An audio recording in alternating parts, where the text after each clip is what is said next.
para desenvolver os estudos de dinâmica da translação do sólido, que é o primeiro movimento que nós vamos estudar, uma teoria relativamente rápida no começo, e aí já vamos para os exercícios para aplicação dessa teoria, ok? Então, lembre-se, todos esses slides, tudo que eu desenvolver na câmera aqui, que eu escrevo à mão e tudo será escaneado e será colocado lá no Teams após a aula, ok? Pode ser que eu não coloque hoje ainda, mas no máximo até amanhã, beleza? Então, vamos lá? Então, vamos começar falando, pessoal, dos teoremas aplicados à dinâmica dos sólidos. Isso a gente já falou rapidamente na aula passada, né? Mas como era uma aula inaugural e tal, vou repetir aqui. Então, veja, pessoal, dentro do estudo da dinâmica dos sólidos, não importa qual for o movimento que você estiver estudando, sempre estarão presentes esses dois teoremas aí da tela. O teorema do centro de massa, que a gente usa essa sigla, o TCM, e o teorema do momento angular, ok? Então, esses dois teoremas sempre estarão presentes na resolução dos exercícios. Seja um exercício de translação do sólido, seja um exercício de rotação em torno de eixo fixo, seja um exercício de movimento plano. Agora, esses dois teoremas assumem configurações diferentes, obviamente, dependendo do movimento que você está estudando, certo? Então, para a translação, o teorema do centro de massa e o teorema do momento angular têm uma configuração. Para a rotação em torno de eixo fixo, uma outra configuração. Para o movimento plano, uma outra configuração, ok? Então, diz lá, esses teoremas assumem configurações diferentes, dependendo do movimento que o sólido realiza, como eu acabei de explicar. Então, essas duas siglas aqui, TCM e TMA, vão acompanhar a gente em todos os exercícios, tá? Beleza. Então, agora, vamos propriamente começar a falar da dinâmica da translação. Lembrando que você já ouviu falar de translação. No começo do semestre passado, o assunto inicial, o primeiro assunto, foi cinemática do sólido em translação. Nós gastamos lá um tempo considerável, e não precisava mais do que aquilo, para conseguir identificar quando um sólido desenvolvia translação ou quando um sólido não desenvolvia translação. Vocês lembram disso, né? Então, na nossa primeira aula do semestre passado, eu falei assim, olha, o objetivo principal dessa aula é que você consiga sair daqui dizendo este movimento que está sendo ilustrado aqui é um movimento de translação, ou este movimento não é um movimento de translação, certo? Então, eu vou relembrar algumas coisas aqui, mas eu entendo que você já tem uma bagagem sobre esse assunto. Inclusive, fui eu a professora que dei aula disso para vocês. Então, veja, vamos relembrar a condição para haver translação de um sólido. Então, está lá. Um sólido desenvolve um movimento de translação quando todo e qualquer vetor imaginário for sempre paralelo a ele mesmo no instante de observação anterior. Ok? Então, veja.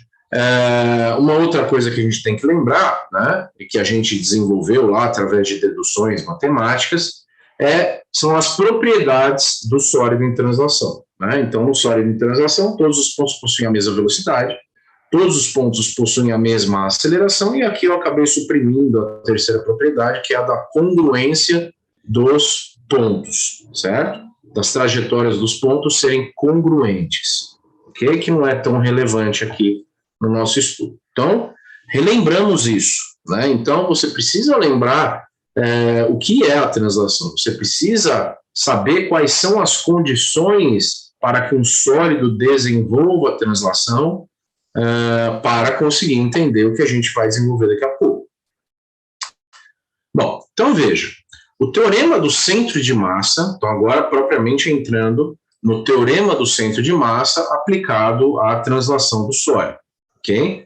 Então tá, o teorema do centro de massa pode ser enunciado de forma genérica como a resultante das forças aplicadas ao sólido e que são de origem externa ao mesmo é igual ao produto da massa do sólido pela aceleração de seu centro de massa. Tá aí. Ok? Então, o teorema do centro de massa, pessoal, basicamente, nada mais é do que uma adaptação da segunda lei de Newton, que você já conhece lá da partícula, aplicada ao estudo do sólido. Ok? Então, normalmente você fala assim, o teorema, a segunda lei de Newton é força igual a massa vezes aceleração. Pronto, simples assim. Né? Ok. Aqui a somatória pode colocar também, né, sem problema. Aqui a gente vai falar que a somatória das forças é em relação ao eixo de movimento, porque a gente não vai ter movimento em dois eixos, já adianto para vocês. E, além disso, a aceleração é a aceleração de um ponto em específico, que, na verdade, se você está estudando translação, você tem que lembrar, né? Se eu estou aplicando a aceleração do centro de massa aqui, mas quando o sólido translada, todos os pontos possuem a mesma aceleração, significa que essa daqui, na verdade, é a aceleração do sólido como um todo, ok? Então, a gente adota essa nomenclatura de colocar o centro de massa, porque o centro de massa sempre será um ponto conhecido do sólido, sempre conheceremos o centro de massa do sólido, ok? Pronto, então veja, o teorema do centro de massa, pessoal, não tem grandes dificuldades. Daqui a pouco vocês vão ver no exercício de aplicação, que é basicamente aquilo que você já fazia para o desenvolvimento lá dos exercícios de dinâmica da partícula, lá em mecânica da partícula. Ok?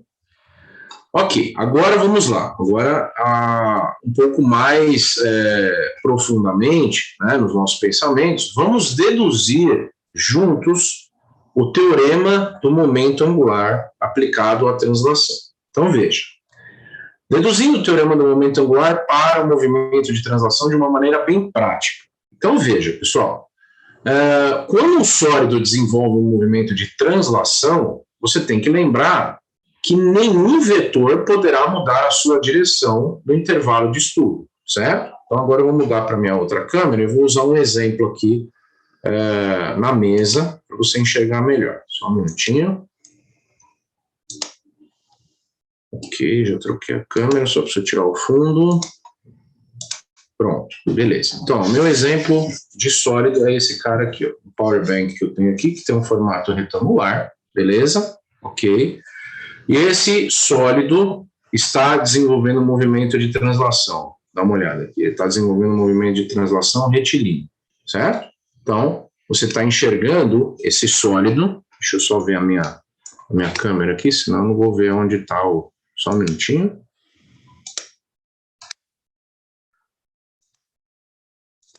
Ok, pronto. Então, esse sólido tem que desenvolver um movimento de translação, certo? Então, o movimento de translação é isso aqui. Se ele fizer isso aqui, já não é mais translação, não é isso? Então, até aqui ele estava desenvolvendo um movimento de translação, por algum motivo, daqui para frente, já não é mais translação. Basta você imaginar, por exemplo, um vetor, aqui que seria a aresta direita desse sólido, certo? Mudando de direção. Pronto, mudou de direção, acabou, já era, não é mais translação. Ou seja, pessoal, para que haja um movimento de translação perfeito aqui, eu tenho que garantir que este sólido não tenha condições de girar, certo? Dessa forma. Então, ele não pode ter um desequilíbrio que faça ele girar. Enquanto ele estava se movimentando até aqui, certo? Existia uma translação perfeita. Se por algum motivo, e a gente vai entender o que faz isso, ele começar a fazer isso, pronto, ele já está girando e transladando ao mesmo tempo, que é o que a gente chama de movimento plano. E aí já não é mais translação. Ou seja, para haver uma translação perfeita, qual é a condição do ponto de vista dinâmico? Então, leia aí junto comigo o que está na tela. Então, ele diz, como o sólido desenvolve translação, todo e qualquer vetor imaginário deve ser sempre paralelo ao mesmo instante de observação anterior. Em outras palavras, todo e qualquer vetor imaginário deve manter sua direção inalterada. Para isso, o sólido não pode sofrer rotação alguma, como eu disse, certo? Ele não pode rotacionar, certo? Nem em torno de eixo fixo e nem junto com a translação, que é o movimento plus. Ok. Então ele diz, sabendo que o agente físico capaz de gerar rotação em um sólido é o momento de uma força, que a gente já viu lá na aula passada, devemos garantir que a soma de todos os momentos atuantes no sólido resulte zero. Então imagine o seguinte, imagine que eu estivesse aplicando uma força aqui nessa direção e nesse sentido aqui nesse sólido, certo? Essa força é a força que provoca o arrastamento desse sólido aqui para a direita. Agora vamos supor que existem outras forças aqui, né? Então imagina um plano aqui, que eu estou colocando no plano da mesa aqui, eu não vou conseguir mostrar, né? Mas imagina que tivesse um plano aqui e aqui tivesse uma força de atrito, a gente vai ver um exercício daqui a pouco. O que tem que acontecer é que este sólido deve estar em equilíbrio de momentos. Por quê? Porque se existir alguma força produzindo algum momento residual, ou seja, se os momentos gerados por cada uma das forças não somarem zero, o sólido ou gira num sentido, ou gira no outro sentido, e aí já não é mais translação.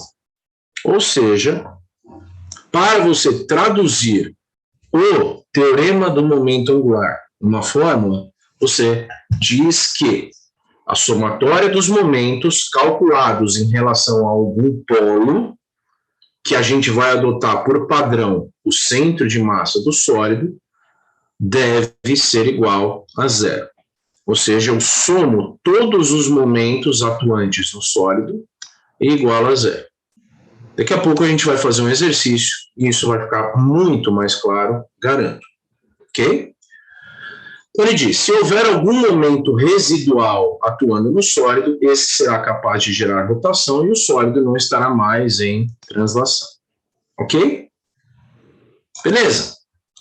Ótimo. Então, veja, a dedução do teorema do momento angular e do teorema do centro de massa é um tanto quanto simples. E é basicamente isso que nós vamos fazer. Então, como eu disse, pessoal, já falei isso na aula passada, os exercícios de dinâmica dos sólidos são exercícios que têm uma forma de resolução muito mecânica, ou seja, é sempre a mesma coisa.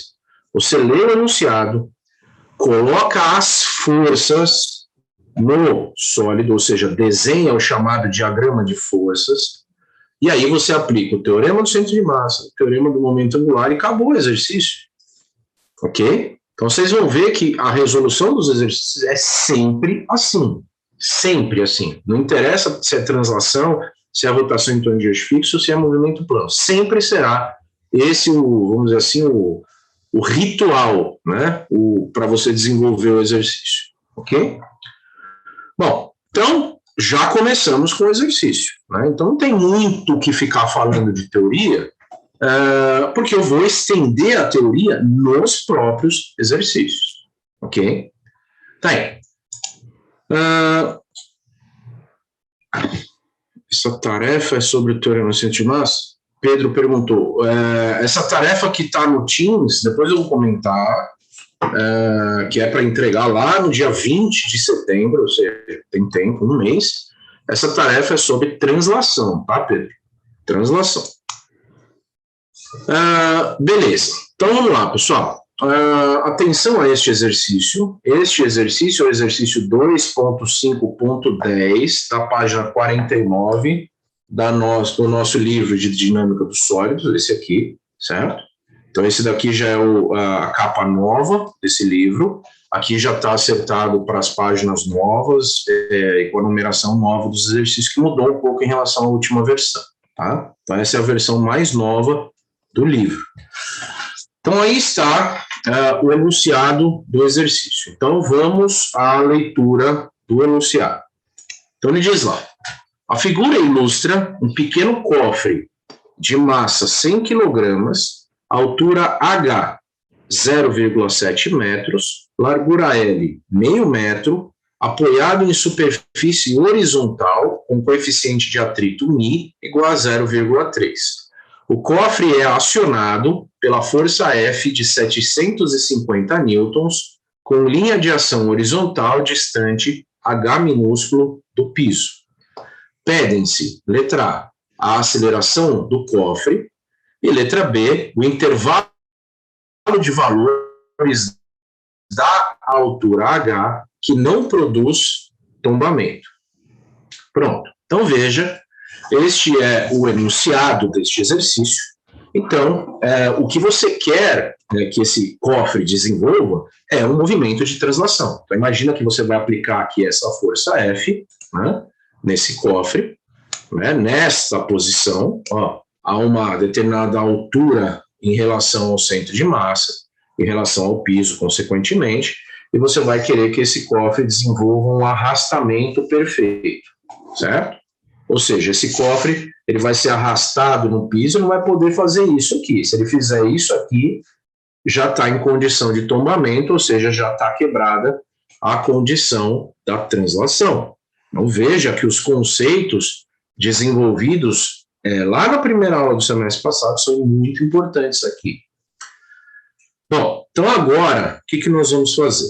Agora, pessoal, então agora máxima atenção no que eu vou falar aqui. Né? Máxima atenção no que eu vou falar aqui, porque já é importante que você entenda isso. Então veja, pessoal, a primeira coisa que você vai fazer no exercício de dinâmica, depois da leitura do enunciado, obviamente, é a colocação das forças no sólido. E aí, não adianta você ficar olhando para isso daí e ficar só imaginando coisa, hein, pessoal? Certo? Você olha para isso aí e fala, bom, ali no centro de massa tem a força-peso, tá? Vai ter força normal. Não sei ainda muito bem como é que vai funcionar essa força normal. Vai ter força de atrito, ok. É importante que você indique também a aceleração, para onde ela aponta. Beleza. Você não pode ficar imaginando só essas coisas. Você tem que desenhar, tá claro? E isso faz parte da resolução de um exercício. Por que eu estou dizendo isso? Se você já viu a tarefa que está lá colocada no Teams, eu coloquei lá, não esquecer que o diagrama de forças também é parte da resolução do exercício. Ou seja, se você entregar um exercício sem mostrar as forças, está incompleto. Simples assim. Por quê, pessoal? Porque todo o equacionamento que você for mostrar no papel vai estar baseado nas forças que você desenhou ou deveria ter desenhado no sólido, ou seja, baseado no diagrama de forças. Quando você mostra um monte de cálculos sem mostrar uma força sequer no diagrama de forças, está absolutamente incompleto o exercício. Eu falei, tudo bem, esse equacionamento que está todo aqui que você mostrou, refere-se ao quê? Então, atenção, muita atenção. Serei extremamente criterioso na correção dos exercícios, principalmente nesse ponto. Se você entregar para mim um exercício, pega lá o enunciado, com nenhuma força desenhada, isso é muito comum, um monte de cálculo lá que o cara muito provavelmente copiou, a nota não vai ser a nota máxima, pode ter certeza. Então, estão avisados, hein? Certo? Se o diagrama, se os cálculos são baseados em cima do diagrama de força, não tem como você fazer o diagrama de força, os cálculos sem desenhar o diagrama de forças. Ok? Tudo bem, Juan? Vai lá, pode tirar a foto aí. Bom, pessoal, então agora vem a parte mais importante do exercício, que é a colocação das forças. Então agora muita atenção em cada uma das setinhas que eu desenho, em cada um dos vetores força que eu desenho, porque tudo isso tem um porquê. Né? Por que essa força é assim? Por que essa força tem essa direção? Por que essa força tem esse sentido? Isso é conceito, pessoal. Ok? Então, conceito é embutido na hora de você colocar as forças no sólido. Então, agora, muita atenção à colocação das forças. Vamos começar pela força mais óbvia que nos parece. Né? Já existe uma força indicada aqui, que é a força de acionamento. Né? Essa daqui o próprio exercício já indicou, tudo bem, Ok. Agora eu vou desenhar a força-peso deste sólido. Ok? Então a força-peso deste sólido, ela age no centro de massa e tem direção vertical apontando para baixo. Isso você já viu lá em mecânica da partícula, né? Então veja, a força-peso é uma força que quantifica a interação da aceleração da gravidade na massa de um corpo. Essa força sempre terá direção vertical e sempre apontará para baixo, não interessa o que esteja acontecendo com o sólido. Ah, o sólido está no plano inclinado, o sólido está pendurado no teto balançando, o sólido está boiando na água, o sólido está flutuando, não interessa. Sempre a força-peso apontará na direção vertical para baixo, sempre. Ok? Ela aponta para o centro da Terra. Beleza? Ok. Então, qualquer coisa que você desenhe fora disso é um absurdo gigantesco. Tá? Então, por favor, não vai fazer como eu já vi coisas, né? Coisas absurdas, né? Então, imagina ter um plano inclinado que o cara vem, tem um bloco aqui, sei lá, vou dar uma rascunhada aqui, beleza. Aí o cara olha esse plano inclinado e fala, opa, beleza, então o peso está assim. Aí ele vai lá e escreve peso. Pronto. Aí não, né? Aí não dá. Se você fizer isso aqui, olha o tamanho do absurdo que você está fazendo quando você desenha um negócio desse. Esse aqui é o plano inclinado, é o que está apoiando o sólido. Se eu tirar esse cara daqui, a força-peso vai agir no corpo. E aí o corpo vai cair assim, ó. Cara, eu não sei o que você usou, ou bebeu, sei lá, para enxergar um corpo caindo assim na diagonal a partir do repouso, sob a ação da força-peso, né? Deve ser alguma coisa bem forte, tá? Então, se você tá vendo coisas desse tipo aqui, vai procurar ajuda, que a coisa tá feia, tá? Então, pelo amor de Deus, se você já fez isso alguma vez na sua vida, esquece isso, não existe força-peso que não seja na direção vertical para baixo. Sempre a força-peso é na direção vertical para baixo. Beleza? Ótimo.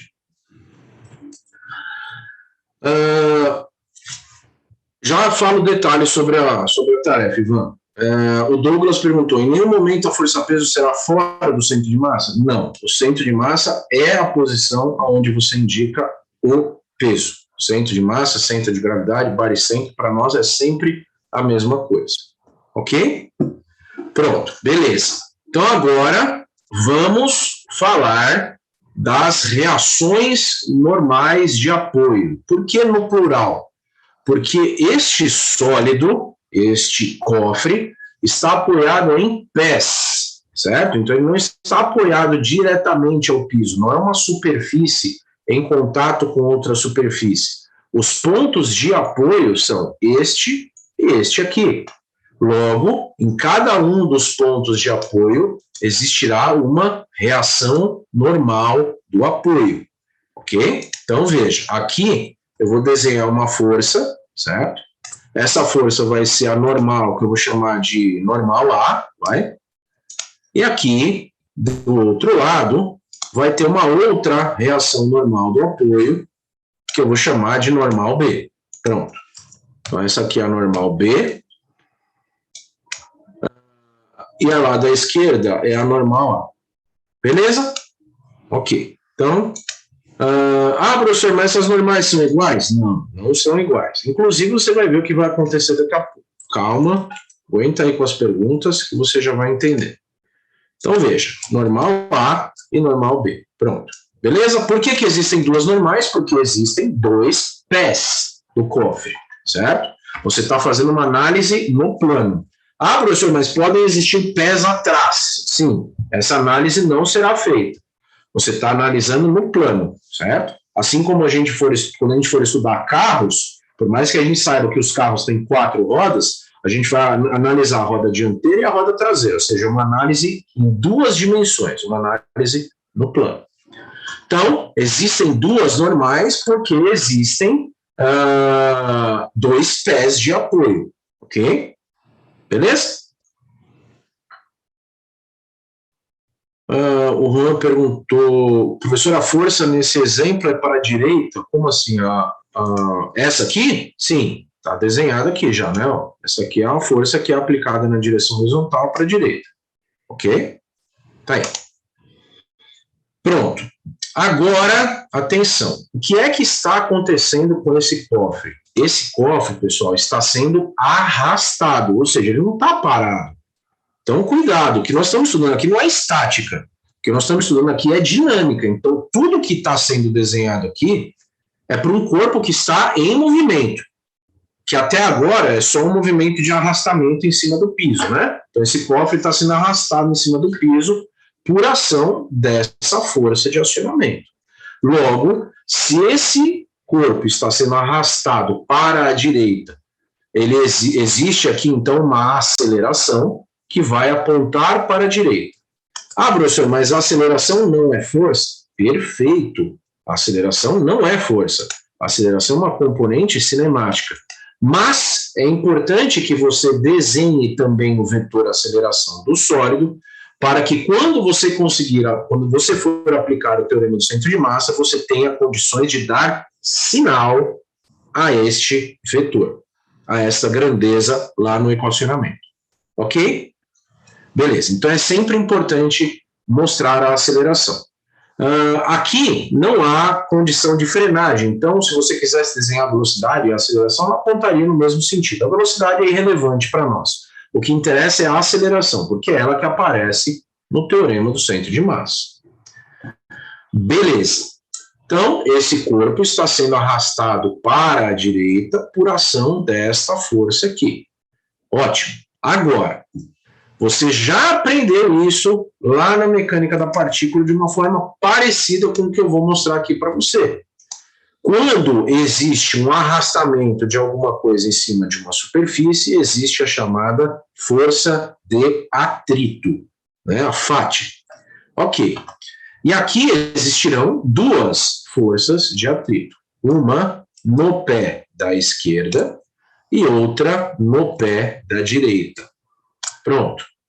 Ok? Então, existe força de atrito em cada um dos pontos de contato. Se existem 2 pontos de contato, existem 2 forças de atrito. A do pé da esquerda, que eu vou chamar de FAT A, e a do pé da direita, que eu vou chamar de FAT B. Pronto. FAT B. Prontinho. Professor, por que essa força tem direção horizontal? Ela tem direção horizontal porque ela age entre o ponto de apoio e o plano. Se o plano é horizontal, a direção da força de atrito é horizontal. E por que essas 2 forças apontam para a esquerda? Porque no atrito de arrastamento, você aprendeu isso lá em mecânica da partícula, quando você arrasta alguma coisa no sentido, a força de atrito aponta no sentido oposto. Certo? Tá aí. Então, veja, pessoal, voltando um pouquinho aqui na reação normal do apoio, por que a reação normal do apoio tem esta direção, direção vertical? Porque o próprio nome diz reação normal do apoio. Normal significa perpendicular. Quando você fala assim, essa força é normal ao plano, ela forma ângulo de 90 graus, ou seja, ela é perpendicular ao plano, certo? Então, a reação normal do apoio sempre será normal, por isso tem esse nome, ou seja, sempre será perpendicular ao plano de apoio. A força de atrito sempre terá a direção do plano de apoio e sentido contrário ao sentido de arrastamento ou a tendência de arrastamento do sólido. Ok? Bom, obviamente, eu entendo que você tenha conceitos prévios com relação à normal e com relação à força de atrito, certo? Então, eu repeti aqui muitos conceitos, né? Mas se não ficou claro ainda assim, vocês podem perguntar. O Pedro já tinha, acho que o Pedro fez a pergunta antes de eu explicar, mas tudo bem. A força de atrito sempre no sentido contrário à aceleração? Não. Sempre no sentido contrário ao movimento. Certo? O movimento de arrastamento é para a direita. Logo, a força de atrito é para a esquerda. Ok? Ah, professor, mas pode existir uma aceleração que aponta no sentido diferente da velocidade? Claro. Pode existir uma aceleração diferente do sentido de movimento? Claro que sim. Se o corpo estiver freando, a aceleração é contrária ao movimento, a aceleração é contrária à velocidade. Ok? Então, a força de atrito é sempre contrária ao movimento ou à tendência de movimento do corpo. Isso a gente está falando de atrito de arrastamento. Mais para frente a gente vai aprender uma nova forma de atrito que é chamada atrito de rolamento, que é o que acontece entre as rodas de tração de um veículo e o asfalto. Aí é outro conceito. Pronto, pessoal. Estão colocadas as forças. Então agora eu vou repetir aquilo que eu falei para vocês. É obrigatório que no exercício de dinâmica você tenha este diagrama de forças apresentado, pessoal. Senão, você vai equacionar o quê? Senão, todo aquele equacionamento que você apresentou refere-se a o quê? Se não tiver esse diagrama de forças, está incompleto. Ok? Beleza, então eu já aviso. Se você entregar alguma tarefa sem entregar um diagrama de forças como esse, por exemplo, nesse exercício, está incompleto. Ótimo. Então agora vamos entender aqui como é que vai funcionar o resto do exercício. Então, atenção, deixa eu só dar um print nessa tela aqui, porque depois eu vou montar o PowerPoint para vocês. Deixa eu só lembrar, aqui ó, save, pronto, feito. Então, depois eu vou montar esse PowerPoint aqui para vocês, certo? E aí ele terá todas as telas que a gente desenvolveu. Eu vou tentar colocar o máximo de detalhamento possível na resolução. Ótimo. Então agora, pessoal, nós vamos começar a aplicar os teoremas da dinâmica da translação. Então, para isso, vamos pegar aqui um papel e vamos começar a desenvolver os teoremas. Então, veja. O primeiro teorema que eu vou aplicar é o teorema do centro de massa. Né? Então, o teorema do centro de massa aplicado a esse sólido diz o quê? Diz que a somatória das forças em relação ao eixo de movimento, qual é o eixo de movimentação deste cofre? É o eixo horizontal, ou seja, é o eixo X, é igual à massa do cofre vezes a aceleração do centro de massa desse cofre. Pronto. Então, está enunciado o teorema do centro de massa. É nada mais do que uma adaptação do princípio fundamental da dinâmica da segunda lei de Newton, que você já aplicava lá em mecânica da partícula. Ok? Vamos lá. Somatória das forças em relação ao eixo de movimento. Qual é o eixo de movimento deste sólido? Esse sólido vai ser arrastado na horizontal, ou seja, o eixo X, vai ser igual a massa vezes a aceleração do centro de massa do cofre, do sólido. Pronto. Então agora nós vamos aplicar o teorema do centro de massa a essa figura. Quais são as forças que atuam na direção do movimento desse sólido? Ou seja, quais são as forças que atuam em X neste sólido? São a força F, a força de atrito Φ A e a força de atrito Φ B.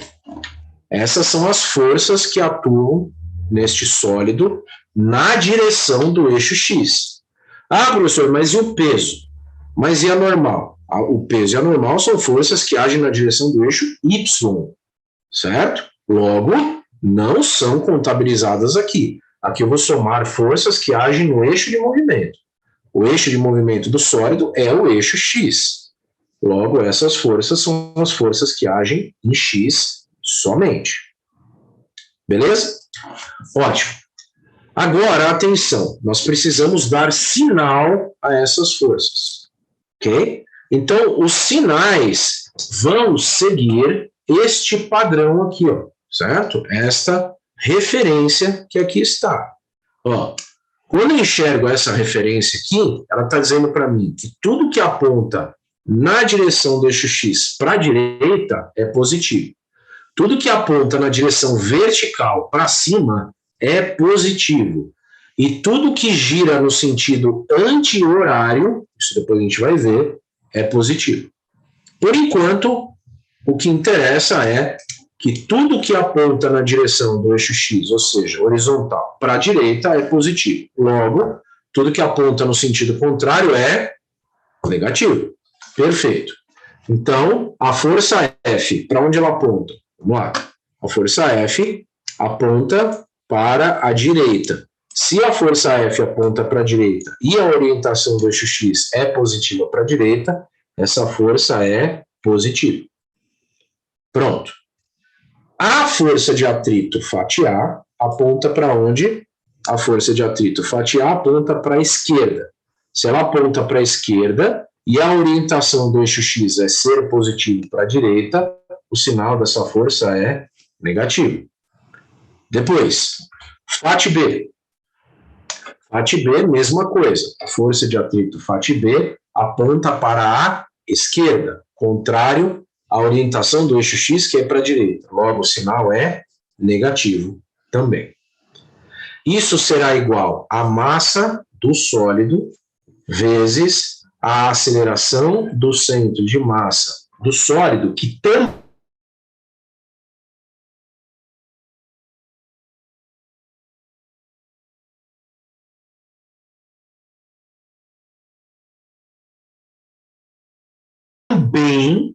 deve, a aceleração do sólido está apontando para onde? Para a direita. Conexão na internet está instável. Vamos esperar voltar. Alô? Tudo bem? Ok, acho que voltou. Então, a aceleração também precisa receber sinal, pessoal. Atenção, certo? Você dá sinal para as forças e para a aceleração. A aceleração tem direção horizontal do eixo X, aponta para a direita. Se aponta para a direita e a orientação do eixo X é para a direita, logo o sinal da aceleração aqui é positivo. Não se esqueça desse sinal. Ah, professor, mas a aceleração sempre vai ser para a direita. Não fale isso. Não fale isso. Ok? Pronto. Está aplicado o teorema do centro de massa. Deixa ele parado aí. Agora, atenção. Apesar disso não ser um teorema, isso é uma verificação importante a ser feita.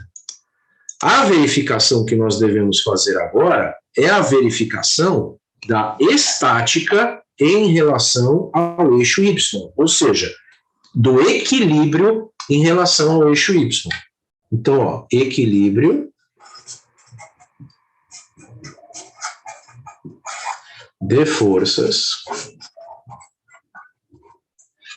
em Y.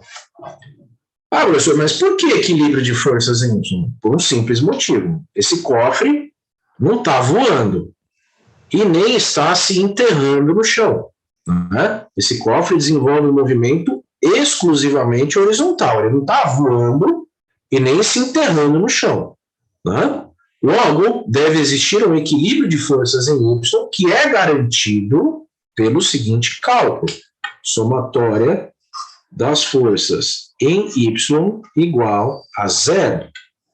Ok? Então, em relação ao eixo Y, não há movimento. Se não há movimento, deve existir um equilíbrio de forças. Logo, as forças atuantes na direção do eixo Y, ou seja, verticais, devem somar zero. Ah, professor, mas eu preciso fazer essa verificação? Sim, precisa. Ah, mas o peso é sempre igual ao normal? Não vou nem falar o que eu pensei aqui. Se você acha que peso normal é sempre igual, Cuidado, cuidado, você está num caminho perigoso, hein? Se você acha que peso normal é sempre a mesma coisa, sempre igual, tá errado. Tá muito errado. Beleza. Então vamos lá. Somatória das forças em Y igual a zero. Legal. Então o que eu tenho ali? Quais são as forças que agem na direção vertical? Então agora você vai olhar as forças que agem na direção do eixo Y. Quais são as forças verticais que atuam no sólido? Eu tenho lá a normal A, eu tenho a normal B e tenho o peso. Pronto. Essas são as forças que agem na direção vertical, certo? Na direção do eixo Y. Beleza. A normal A aponta para onde? Para cima, a favor da orientação do eixo Y. Então o sinal dela é positivo. A normal B, mesma coisa, aponta na direção vertical para cima. Logo, o sinal dela é positivo. O peso aponta na direção vertical para baixo, contrário à orientação do eixo Y, logo o sinal dele é negativo, somo isso igual a zero. Pronto. Está aplicado aqui a condição do equilíbrio em relação ao eixo Y. Repetindo, por que essa condição existe em relação ao eixo Y? Porque esse sólido não tem movimentação vertical, ele tem movimentação exclusivamente horizontal. Dúvidas até aqui?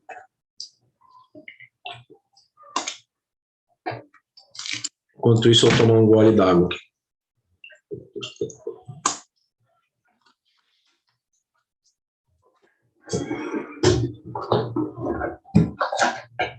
Ok. Então, nossa, tinha um monte de pergunta aqui. Desculpa, pessoal. Tinha uma coisa em cima das perguntas aqui. Peraí, aguenta aí. Deixa eu voltar aqui. Ok, do Pedro já tinha respondido. O Juan perguntou, sempre vamos usar essa fórmula. O teorema do centro de massa, sim. O equilíbrio das forças, tem que verificar qual é o eixo, sim. Se for um plano inclinado, usaríamos, aí você tem que projetar as forças, Eduardo, se for um plano inclinado, ok? Professor, se o movimento for para a esquerda, então a força será negativa e o atrito será positivo. Sim, de acordo com a orientação, tá, Rodrigo? De acordo com a orientação. Ok. A Isabela, ok. Se me lembro, precisamos saber a normal para calcular a força de atrito. Sim, você precisa da força da normal para calcular a força de atrito. Como sabe que se não vai tombar? Se tombar, não é mais translação, simples assim. Se nós estamos estudando translação, não pode tombar. Nós vamos trabalhar com a condição da iminência de tombamento. Nós já vamos ver isso daqui a pouco. Gabriel pediu para eu repetir. Qual parte, Gabriel? Vê aí se ficou alguma coisa. O Elson também. Tá claro esse equacionamento aqui ou não? Ficou dúvida aqui? Desculpa, eu só li as perguntas agora, pessoal. Ó, recapitulando aqui, ó. Força F, positiva, porque aponta na direção horizontal para a direita. Força de atrito, porque aponta para a esquerda. Força de atrito B, porque aponta para a esquerda. A aceleração é positiva, porque aponta para a direita. Pronto, você está somando as forças em X, certo? E aí, você dá sinais às forças de acordo com a orientação do eixo X. Pronto. Agora em Y. Quais são as forças que agem em Y? Normal A, normal B e peso, certo? Normal A aponta para cima, positiva. Normal B aponta para cima, positiva. Peso aponta para baixo, negativo. Soma tudo igual a zero. Pronto. Beleza. Agora... é isso, Camilo. Tranquilo? Já repeti até. Beleza. Então, veja, pessoal, a primeira parte do equacionamento está aplicada. Teorema do centro de massa, aplicamos a condição do equilíbrio em relação ao eixo Y. Vamos deixar esse equacionamento aqui de lado. E agora nós vamos desenvolver o equacionamento referente ao teorema do momento angular, que agora é onde nós vamos aplicar aquilo que vocês viram na aula passada com relação a cálculo de momentos, certo? Se é o teorema do momento angular, não tenha dúvida que você vai precisar calcular momentos de forças, ok? Deixa eu só pegar mais papel aqui, peraí. Vou derrubar tudo.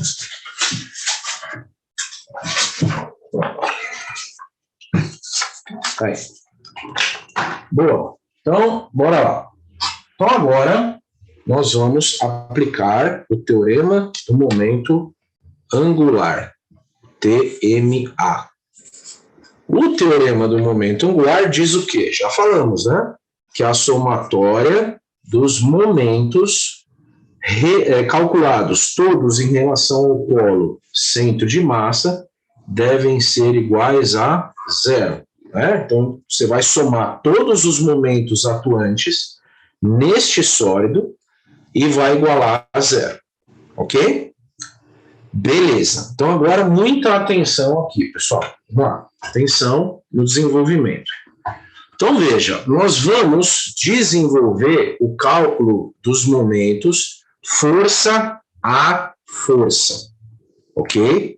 Então, com calma, uma a uma, sem pressa. E aí eu vou repetir para você. Se você for tentar subir essa escada, pulando de 2 em 2 degraus, ou mais degraus, você vai acabar caindo. Então, você vai prometer para você mesmo que você sempre vai fazer desse jeito que eu estou mostrando aqui. Ah, mas isso é muito simples. Tudo bem, não dá chance para o azar, não dá chance para o erro. Faça do jeito que eu vou explicar para vocês aqui. Então, atenção. O que é somar momentos, pessoal? O que é momento de uma força? Falamos disso na aula passada. Momento de uma força é a força multiplicado pelo seu respectivo braço, ou também conhecido como alavanca. Né? Então, quando você fala que você vai somar momentos, você vai fazer o quê? Você vai pegar cada força, multiplicar pelo seu respectivo braço, somar tudo, e aqui, no final, você vai igualar a zero. Então, agora, atenção. Vamos lá. Com calma, força a força. Então, veja. Deixa eu dar só uma limpada aqui no desenho. E vamos começar. Então, a primeira força que eu vou estudar aqui vai ser a força F. Tá? Não tem ordem, porque se você está somando, não tem ordem. Né? Pode ser começar pelo momento da força F, pelo momento da força de atrito A, pelo momento da força de atrito B, ou o que for. Beleza. O fato é que nós precisamos escolher uma força para começar. Então, eu vou começar a calcular pela força F. Pronto, então eu já vou anotar aqui. Qual é a força que eu vou calcular no momento? É a força F. Então, eu já anoto. Força vezes. Qual é o braço da força F calculado em relação ao centro de massa? Então, o polo da somatória de momentos é o centro de massa. Isso significa que todas as forças terão seus momentos calculados em relação a este cara, a este polo, ao centro de massa. Então, vamos lá. Primeira coisa, se você lembra da aula passada, primeira coisa que você vai fazer quando você for desenhar o momento, quando você for calcular o momento da força F. Desenhar a linha de ação da força. Olha a linha de ação da força aqui, ó. Professor, como eu desenho a linha de ação de uma força? Já falei na aula passada e repito, é simples. É só você colocar a régua em cima da força e prolongar a direção da força. Pronto. Então, essa linha que eu desenhei em laranja é a linha de ação da força F. Beleza. Agora, eu vou enunciar a definição de braço. Braço de uma força é a menor distância entre a linha de ação da força e o polo. Qual é o polo? O polo é este ponto. Né? Não se esqueça. O polo da nossa somatória de momentos é o centro de massa. E sempre será. A gente vai definir esse centro de massa como sempre sendo o polo da somatória de momentos. ok? Nós vamos padronizar o polo da somatória de momentos como sendo sempre o centro de massa. Pronto.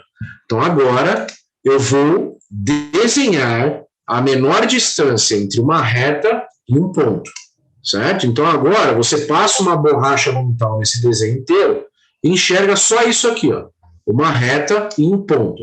Qual é a menor distância entre uma reta e um ponto? Falamos disso na última aula.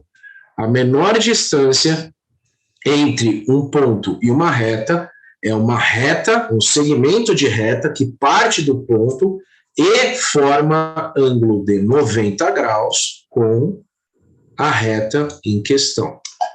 Ou seja, este aqui é o braço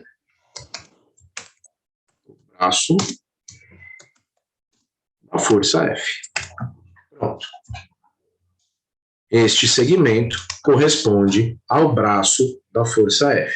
Deixa eu dar um print nessa tela. Pronto. Beleza. Então, agora, atenção. Força vezes braço. Então, o braço dessa força, pessoal, equivale a uma subtração de segmentos indicados no desenho. Atenção aqui. Qual é o valor deste braço aqui? Ó? Quanto vale isso aqui? Vale tudo isso. Quanto vale isso aqui? Tudo isso. Hzinho menos isso aqui. Certo? Concorda? Se eu pegar isso daqui, subtrair isso daqui, sobra o quê? Sobra isso daqui, que é o braço da força. Certo? Então, Hzinho menos Hzão sobre 2. Pronto. Este é o braço da força F. Acabou? Não. Você precisa dar sinal ao momento. Atenção, o que você fez até agora foi pegar a força, multiplicar pelo seu respectivo braço. Agora você precisa dar sinal a esta força, ok? O sinal o sinal da força não, o sinal do momento dessa força. O sinal do momento dessa força, pessoal, você vai dar de acordo com a tendência de rotação que essa força provoca no sólido. Ah, professor, mas como que eu vou saber isso? Calma, olha aqui, ó. Usa esse método aqui, que aí não tem erro. Dá uma olhada aqui na tela da minha câmera. Se você usar isso daqui, você nunca vai errar. Imagina que isso aqui é o cofre, beleza? Essa minha apostila aqui é o cofre. Eu vou segurar o cofre pelo centro de massa e vou aplicar uma força no ponto de aplicação ali, ó, acima do centro de massa, assim, ó. Qual é a tendência que essa força gera no sólido? Ela tende a girar o sólido em que sentido? Ó, se eu aplico uma força aqui, ela tende a girar o sólido no sentido horário. Se ela tende a girar o sólido no sentido horário, significa que o momento provocado por ela é negativo. Ó, o momento provocado por ela é negativo. Eu não falei que a força é negativa. O momento gerado por ela é negativo, por quê? Porque tudo que gira no sentido anti-horário, olha a nossa referência, é positivo. Se tudo que gira no sentido anti-horário é positivo, tudo que gira no sentido horário será negativo. Concordo? Tá aí. Deixa eu melhorar isso aqui, peraí. Essa força tende a gerar a rotação do sólido no sentido horário, logo provoca momento negativo. Atenção, pessoal, este sinal aqui não é da força. Por quê? Porque eu não estou somando força aqui. Ó. O que eu estou somando aqui? Eu estou somando momentos, que são as forças multiplicadas pelos seus respectivos braços. Logo, este sinal é do momento. Por isso que eu coloquei esse colchetes aqui, ó, para frisar isso. Beleza? Aqui, ó, aqui você soma forças. Por quê? Somatória de forças, está escrito aqui. Aqui você soma momentos. Logo, este sinal aqui não é da força, é do momento gerado pela força. Esse sinal é negativo porque esta força gera tendência de rotação no sentido horário. Como você observa a tendência de rotação? Repetindo, imagine que você tem um sólido aí. Então, o sólido, você vai segurar o sólido pelo centro de massa e vai imaginar a força agindo acima do centro de massa, com essa direção e esse sentido, que é exatamente o que a força F mostra para você. A tendência de rotação é no sentido horário. Pronto, sentido horário, negativo, sentido anti-horário, positivo. Tá aí. Vamos às perguntas no chat.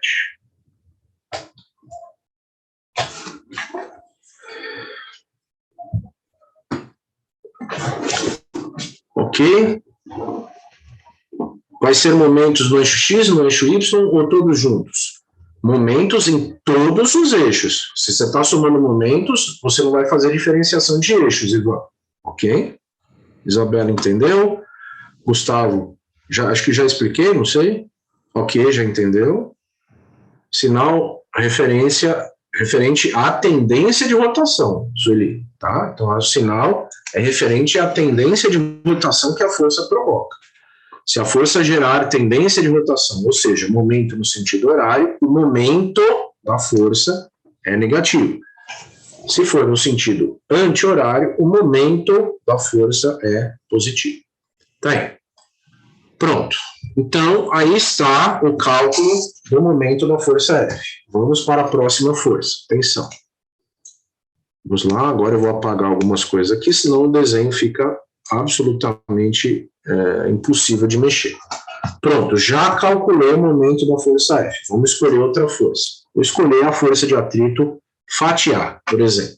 Ok? Então, você vai somar os momentos gerados por todas as forças desse sólido. Todas. Não só em X, não só em Y, todas. Porque força, seja em X, seja em Y, é aquilo que provoca a tendência de rotação quando tem braço. Então, você está somando momentos. Todas as forças aí vão provocar momentos, exceto a força-peso, que eu explico daqui a pouco. Vamos lá. Força de atrito fatiar. Então, agora, qual é a força que nós vamos estudar? Fatiar. Vou escrever aqui, ó. Fatiar. Pronto, essa é a força. Vezes braço da força de atrito fatiar. Professor, mas, nossa, isso vai demorar demais. Pelo amor de Deus. Cara, a minha pergunta é, você quer acertar ou você quer errar? Eu acho que você quer acertar. E esse também é o primeiro exercício que nós estamos fazendo. Por isso que eu estou desenvolvendo com todos esses detalhes. Mais para frente a coisa vai acelerar um pouco mais. Vamos lá. Primeira coisa que você vai fazer, você vai desenhar a linha de ação da força de atrito fatiar. Como você desenha a linha de ação de uma força? Simples assim. Você vai colocar a régua em cima do vetor e vai prolongar a direção do vetor. Observe, essa linha aqui, então, é a linha de ação da força de atrito fatiar. Agora, você vai enxergar o segmento correspondente ao braço da força de atrito fatiar.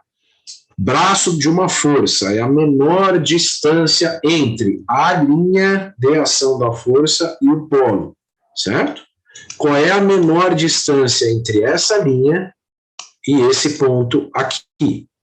A menor distância entre esses dois elementos é uma reta que parte do centro de massa e forma ângulo de 90 graus com a linha de ação da força de atrito fatiar.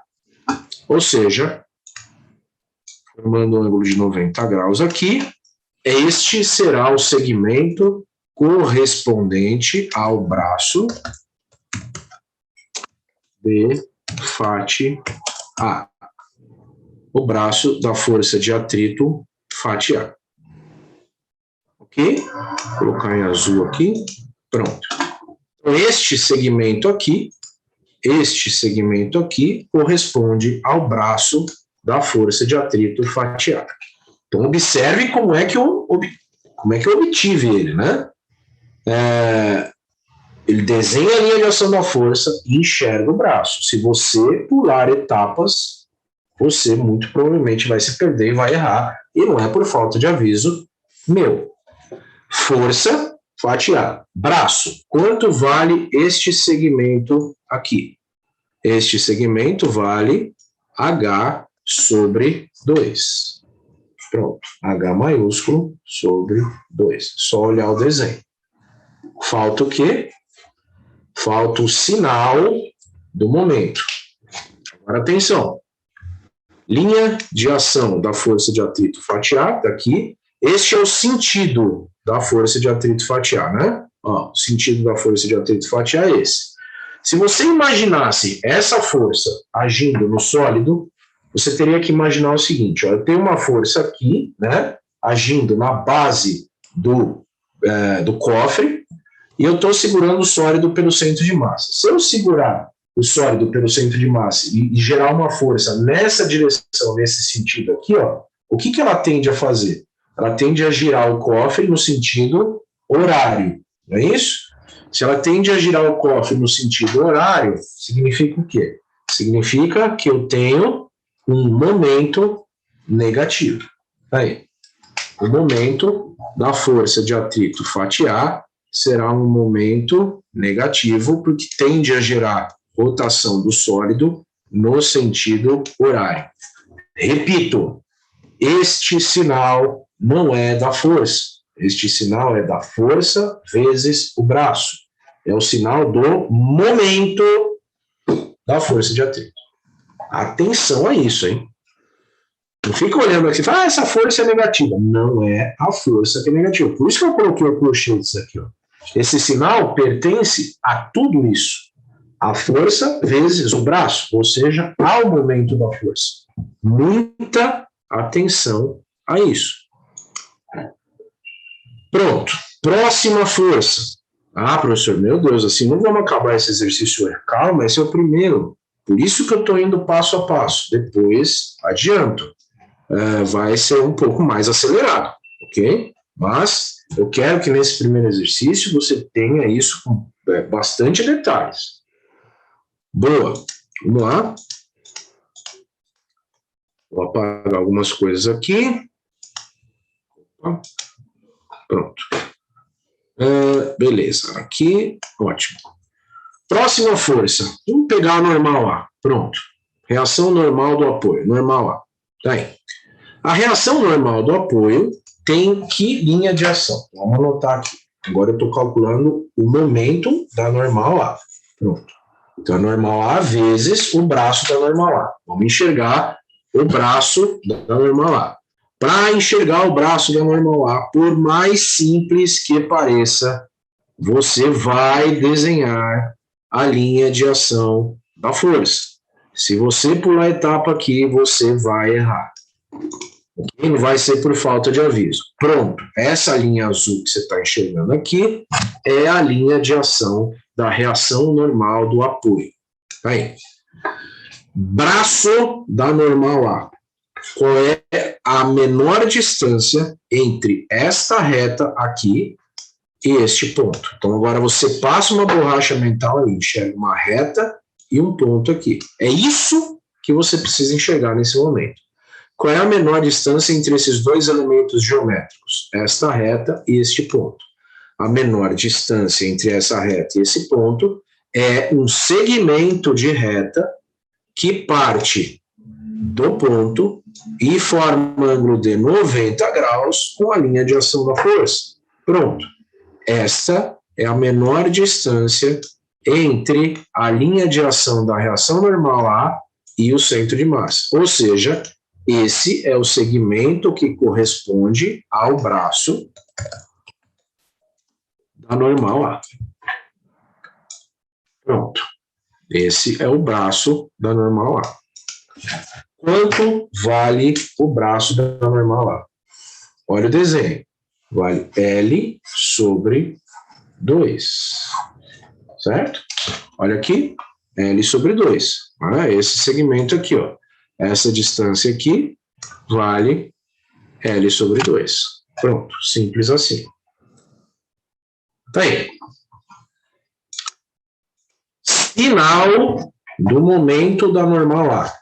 Então, atenção às nomenclaturas, pessoal. Não é o sinal da força, porque aqui nós não estamos somando forças, nós estamos somando momentos. Sinal do momento da normal A. Então, agora você vai segurar o sólido pelo centro de massa. Atenção. Esse esqueminha aqui do livro, apostila, sei lá, qualquer coisa que tenha um formato parecido com o sólido vai funcionar. Segura o sólido pelo centro de massa. Olha a normal A aqui, ó. A normal A está agindo aqui no pé da esquerda do cofre, direção vertical para cima. Olha o que ela faz com o sólido. Ela tende a girar o sólido no sentido anti-horário. Observe. Ela tende a gerar a rotação do sólido no sentido anti-horário. Certo? Desculpe. No sentido horário. Oh, meu Deus. No sentido horário. Aqui, ó. Sentido horário. Certo? Pronto. Então, se ela tende a gerar a rotação do sólido no sentido horário, significa que ela gera um momento negativo também. Sentido horário. Deixa eu só trocar a cor aqui. Ah, tá bom essa cor. Ó, gera tendência de rotação no sentido horário, sinal do momento negativo. Aí você fala, pô, mas todo mundo gera tendência de rotação no sentido horário? Não, calma. Calma. Pronto. Então, o momento da normal A é negativo. Tá aí.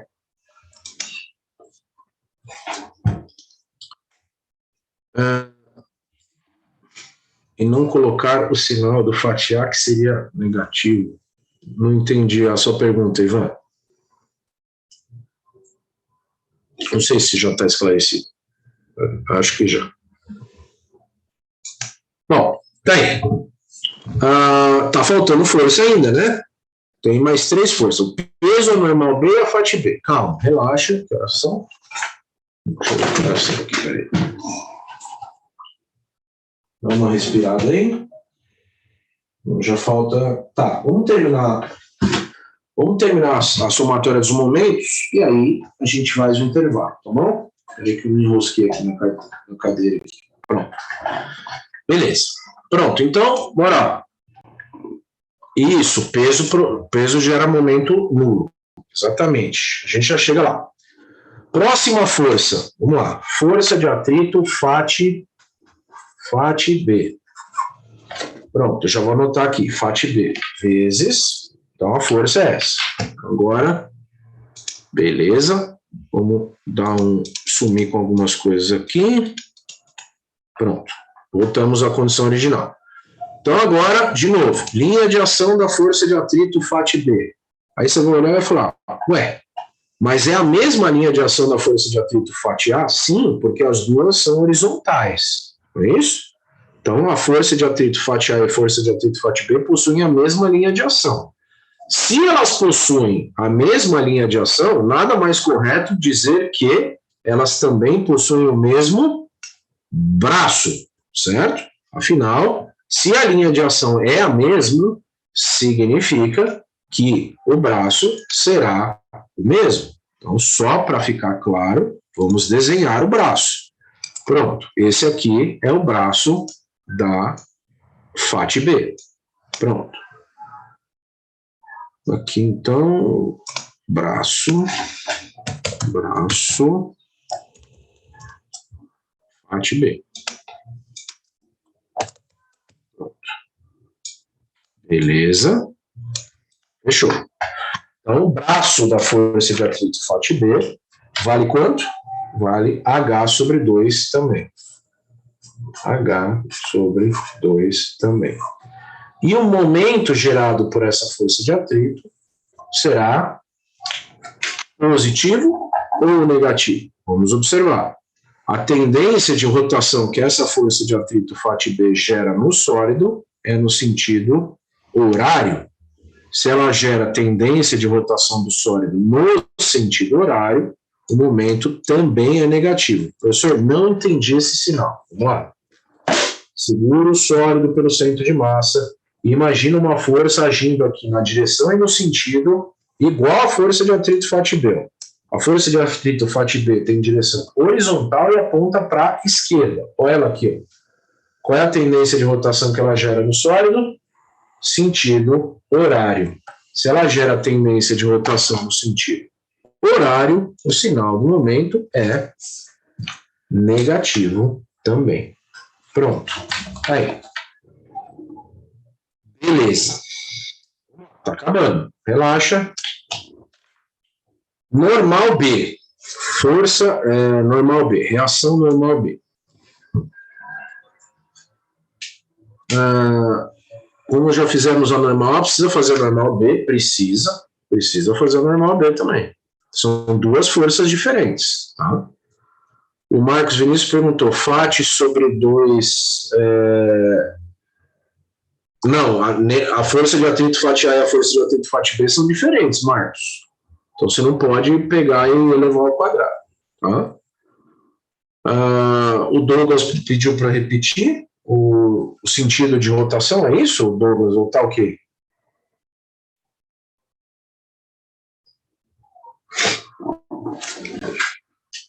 Tá.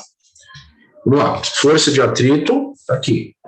Imagina a força de atrito FAT B. Força de atrito FAT B é essa aqui, ó, que age no pé da direita, aponta na direção horizontal para a esquerda. Imagina ela girando o sólido. Ela gira o sólido no sentido horário. Ok? Tá aí. A força de atrito, a força normal A, que aproveitando que o Marcos Vinícius perguntou, aqui, ó, força de atrito normal A, direção vertical, age no pé da esquerda, também gera rotação no sentido horário. Ok? Aí. O Pedro perguntou, tem que seguir alguma ordem para fazer cálculo de momentos? Não, você está somando. Se você está somando, não interessa a ordem. Ok, vamos lá. Normal B agora. Vamos lá, está quase acabando aqui.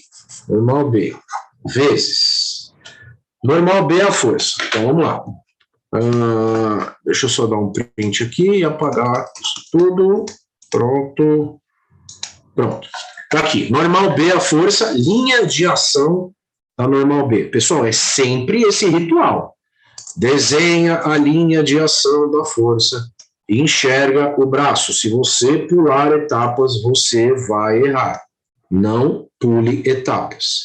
Pronto. Linha de ação da normal B. Essa aqui. Qual é o braço da normal B? Braço da normal B é a menor distância entre o polo, o centro de massa, e a linha de ação da força, que é este segmento aqui. Pronto. Este segmento vale o braço da normal B. Braço NB. Pronto. Tá aí.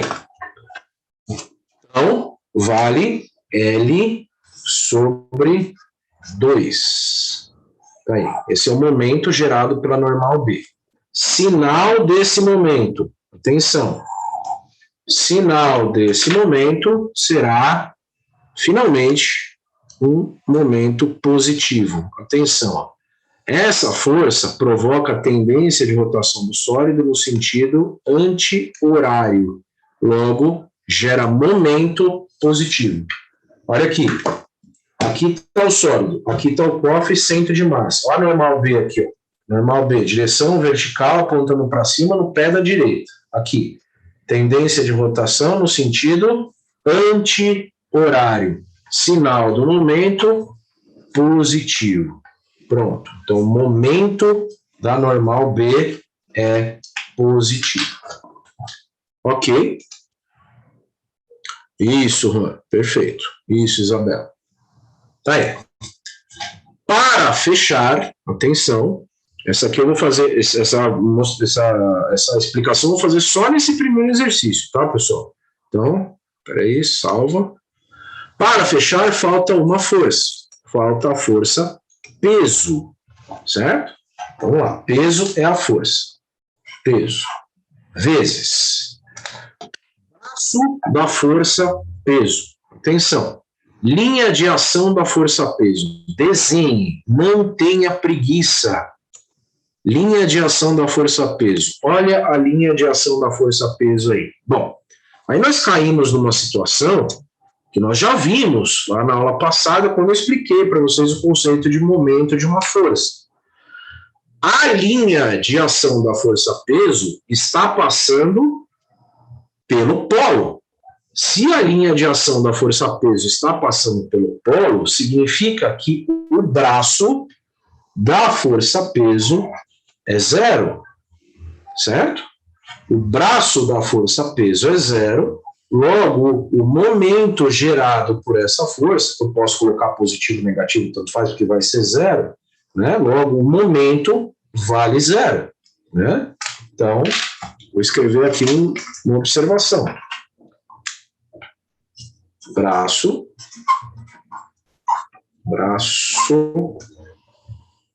da força. Nossa senhora, uma porcaria essa aqui. Era pra estar boa, ela é novinha. Braço da força peso é nulo.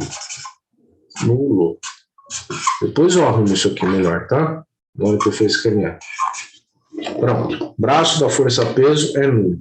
Pronto. Então, o momento gerado pela força-peso é zero.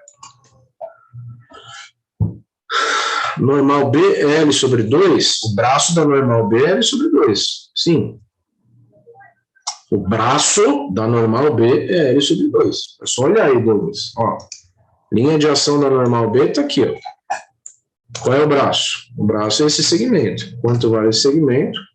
L sobre 2. Aí. Ok? Dúvidas? Marcos Vinícius perguntou. Professor, se estivesse inclinado, não seria zero, correto? Não, seria zero também. Seria zero também. Se você tivesse no plano inclinado, continuaria sendo zero o braço da força-peso, Marcos. Porque se a força-peso passa pelo centro de massa e ela tem sempre direção vertical, a linha de ação da força-peso sempre vai passar pelo centro de massa. Ok? O Ivan perguntou, tecnicamente, como o peso é em relação ao centro de massa, sempre será nulo o momento. Perfeito. Se o polo for a somatória, se o polo da somatória de momentos for o centro de massa. Em algumas situações não será, já aviso. Mais para frente veremos isso. Pronto, pessoal. Somamos todos os momentos e igualamos a zero. Pronto. Aí.